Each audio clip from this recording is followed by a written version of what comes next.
What did he say, Alex? Yeah, John, just got off the phone with Charlie Ergen. I want to comment on something that Christina said because I think it's important. So Dish has been accumulating the spectrum for about 2 years, and Charlie has gotten a reputation for sort of this deal buster.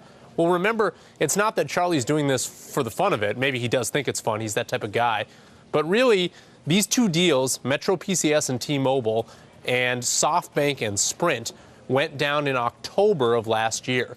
Well, it took Dish a long time to get approval from the FCC for the spectrum that it bought almost 2 years ago, even a little bit more now.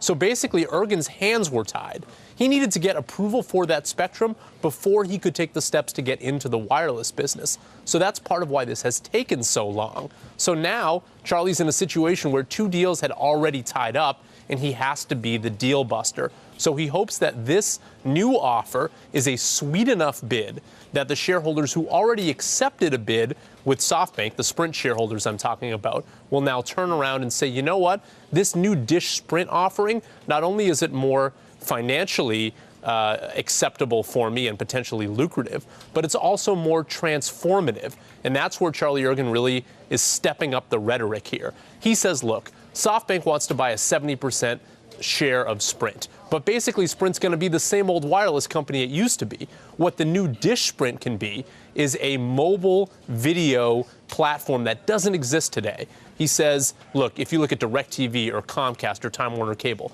they'll deliver you video to the home. They won't deliver you video out of the home in that same integrated way where a mobile network and a TV provider combined would be able to do so. So that he used the example of watching the Masters. You may have been watching the Masters in your home this weekend. Well, let's say you had to go out of the house and go get a cup of coffee or walk down to the beach or wherever you may live. You could keep watching that Masters.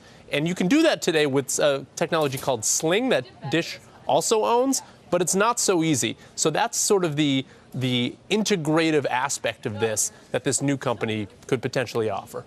Before we go, I want to get a couple of more questions in. Price is another factor here. I mean, for the average consumer, they want a good deal, and he did give you a hint on what he'd be looking to do for customers going forward. Right. So right now, operators will charge you an extra $10, say, per device that you hook onto your data cap plan.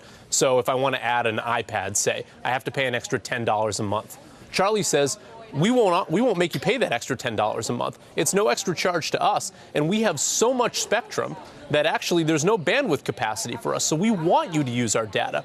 We want you to hook up all of those devices in your home and watch our video product that way. So that's a competitive advantage he has. If this deal now doesn't go through, all the focus will be on it happening. If it doesn't happen, and this is a company that admittedly has had an issue with holding on to subscribers just in the good old-fashioned video format, what happens to Dish? Dish is put back in the position where it has been for the past several months or maybe even years, where maybe they turn to T-Mobile. We did report that story on Friday, that they had informally talked to T-Mobile about some sort of partnership or potentially a merger. Or maybe they end up back in square one with a lot of valuable spectrum that they just end up selling. Those are really the three options at this point, I'd say. Sprint, T-Mobile, sell the spectrum.